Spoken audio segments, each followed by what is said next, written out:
Ford is pioneering the use of body tracking technology in its Valencia Engine Assembly Plant in Spain that's usually used by athletes to enhance technique. Used by coaches and computer game makers to unlock the potential of sports stars in the real world or on screen.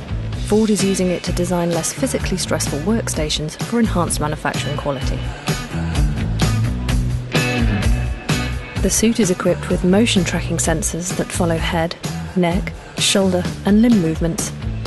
4 special cameras follow the user and then create a 3D animation, which is used by specially trained ergonomists to help employees align their posture correctly. Measurements captured by the system, such as an employee's height or arm length, are used to design workstations to better fit employees. A small change to the employee in the workstation to improve the comfort during the day makes a big difference and a big improvement in their lives.